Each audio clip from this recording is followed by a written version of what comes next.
something called Temporary Protected Status, or TPS. After the 2010 earthquake that killed hundreds of thousands of Haitians, it deems their country too unstable for them to return safely. The Obama administration extended temporary protected status for this group several times.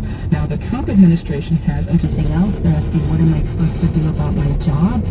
I like what I do. I'm working really hard. I have children here who are U.S. citizens, and they've never been to Haiti.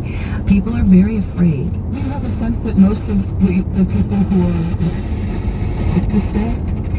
They want to stay here in the United States right now because there's nothing for them to go home to. Even though the earthquake happened almost 7 years ago, there's still so much infrastructure that needs to be built. You know, I was talking with one woman just the other day who lost her home, and she said she still has not been able to save enough money to rebuild that home should she need to be returned to Haiti. And she also has a 4-year-old who's only lived in the United States her whole life because she was born here. And so it's very difficult for people to contemplate, what would I do if I went back home? Here I have a job. Here I have the ability to have my children in school, you know, a stable environment that I'm providing for them, and they don't feel that that would be available to them right now in Haiti.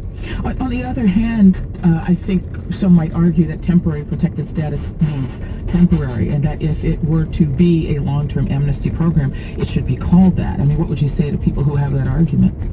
We don't agree with that. We do agree that it is temporary in nature, and the Haitian government themselves have directed their ambassador to ask the administration to extend TPS because they recognize that it's still an ongoing process, and that temporary status doesn't mean that, you know, a country can be rebuilt in a matter of a couple of years. I mean, it's not meant to be a blanket amnesty or turn into a blanket amnesty program, because people on temporary protective status are not eligible to ever apply to become a lawful resident unless some situations change.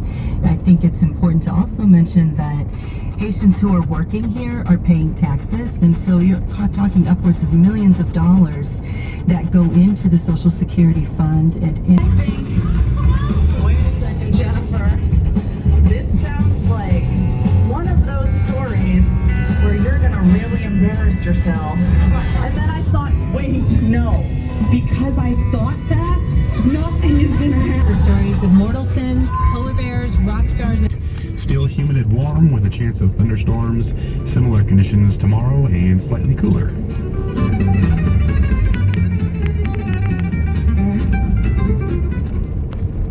I'm Janine Herbst with these headlines. Fighting in Syria is reportedly calmer today with the start of a deal to set up de-escalation zones. Russia, Turkey, and Iran brokered the arrangement, but Syrian opposition groups have not signed on. French election officials are appealing to the media not to share any of the material released in a massive hack of presidential candidate Emmanuel Macron's political digital accounts. He says false information has been inserted into the overall hack. The presidential runoff vote is tomorrow between Marine Le Pen and Macron. And the 143rd running of the Kentucky Derby is getting under...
Indian Petroglyphs, or you're talking your language. Okay.